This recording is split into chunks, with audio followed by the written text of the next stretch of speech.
কারো শরীরে পা লাগলে হাত দিয়ে সালাম করা কিংবা চুমু খাওয়ার বিধান কি? আমাদের সমাজে এই কালচারটা ব্যাপকভাবে প্রচলিত আছে। ধরেন আপনি বসে আছেন, আমি যাচ্ছি আপনাকে ডিঙ্গিয়ে, তো যাওয়ার সময় আপনার গায়ের সাথে আমার পাটা লেগে গেল, তখন আমরা কি করি? হাত দিয়ে টাচ করে বলি সরি। ঠিক না ঠিক? বা অনেক সময় হাত দিয়ে অনেকে মুখে চুমু খায়। এই কাজটা জায়েজ আছে কিনা?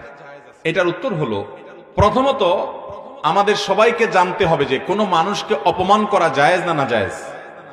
কোনো মানুষকে অসম্মান করা ইসলামে জায়েজ আছে না জায়েজ? নবী করিম সাল্লাল্লাহু আলাইহি ওয়াসাল্লাম বিদায় হজের ভাষণে বলেছেন, তোমাদের প্রত্যেকের ইজ্জত সম্মানকে হারাম করা হয়েছে, অর্থাৎ এটা নষ্ট করতে পারে না কেউ। হারাম মানে সম্মানিত করা হয়েছে, এটাকে কেউ নষ্ট করার অধিকার নাই। এখন পৃথিবীতে কারোর প্রতি সম্মান প্রদর্শন বা অসম্মান প্রদর্শনের জন্য যে আপনার মানুষের কালচার, মানুষের যে অভ্যাস, মানুষের যে